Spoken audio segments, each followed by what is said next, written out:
75 Pilipinong scholar ang ginawara ng scholarship ngayong Biyernes, 19 ng Hulyo para sa oportunidad na makapag-aral sa mga universidad at paaralan sa Taiwan.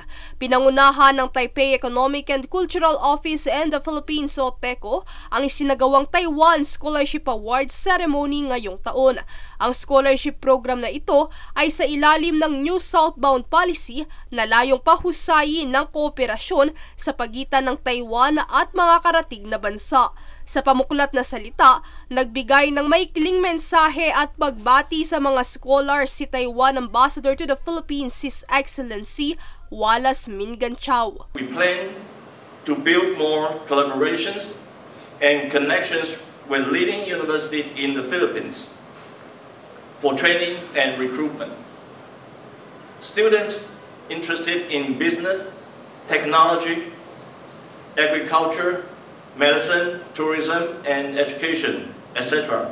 are all very welcome to study in Taiwan. Dagdag pa niya, ang oportunidad na ito ay lubos na makatutulong sa mga scholar para mapahusay at mapabuti ang kanilang skills at kaalaman sa mga piling larangan na maaari nilang magamit sa Pilipinas, Taiwan o saan mang panig ng mundo. Sa panig naman ng mga estudyante, isa ito sa kanilang dream come true, kung saan ibinahagi ni Christine Joy Corpus, scholar para sa larangan ng International Master Program in Agriculture, ang kanyang mga layunin at plano makaraan ng kaniyang pag-aaral. One of the main reasons why I chose Taiwan is because Taiwan is known for its agricultural technology. Sikat talaga ang Taiwan doon. So gusto kong matuto. I want to witness and learn firsthand paano nakakontribute yung agriculture sa rapid economic development ng Taiwan. And so pagbalik ko po ng Pinas after my studies, I am keen on joining the academe because I also want to help nurture the younger generation of plant science researchers po. Samantala, isa si Marit Gonzales sa mga natatanging estudyante na nakapasok para sa bachelor's degree sa larangan ng biotech and food nutrition.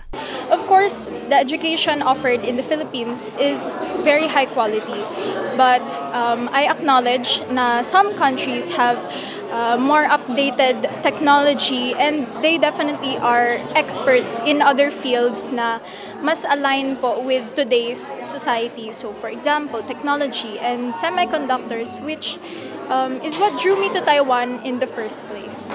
Bukod kina Gonzales at Corpus, isa rin si Aaron Sinsuat, dating media practitioner ng 18 taon, ang isa sa mga nagpursigeng makapasok bilang scholar sa programa. Learning a different language, especially Chinese, will immediately break barriers.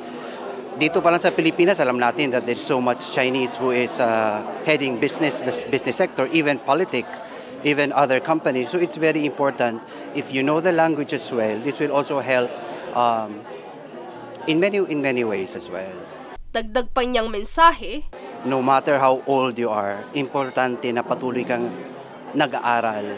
Dahil pag simula hindi ka mag-aral, patuloy kang tatanda at mawalan ka ng saysay sa mundo. So every opportunity that anyone can learn new things, no matter gaano ka kabata, gaano ka katanda, dapat tuloy-tuloy yan. Sa pagtatapos, patuloy ang Taiwan sa mga layunin nito na mapabuti ang relasyon sa Pilipinas sa pamamagitan ng mga programa at proyektong nakalatag. Isa na rito anila ang job fair na isasagawa sa rehiyon ng Ilocos sa 11 ng Setyembre ngayong taon. Princess Castro nag-uulat para sa One Media Network.